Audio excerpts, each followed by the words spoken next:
சமயம் ஒரு அயல்நாட்டு பிரமுகர் ஆசிரம பஜனை அறையில் இரவு கீர்த்தனத்தில் பங்கு கொண்டுவிட்டு ஆசிரம சமையலறை பக்கம் சென்றார். இரவு வெகுநேரம் ஆகியும் சமையலறை அடுப்பு எரிந்து கொண்டிருந்ததைக் கண்டு அதிசயித்த அவர் குருதேவரை நோக்கி, சுவாமிஜி, உங்களது அற்புதமான மேற்பார்வையில் எல்லா காரியங்களும் ஒழுங்காக நடக்கின்றன. மேலே அகண்ட கீர்த்தன், கீழே அகண்ட கிச்சன் என்று வேடிக்கையாக கூறினார்.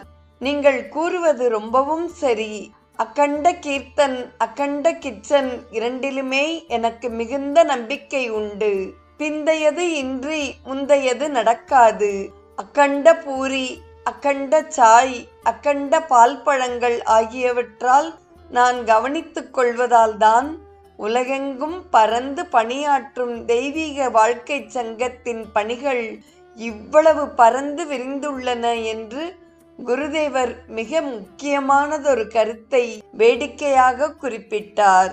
நமது சீடர்களின் உடல் நலத்தில் குரு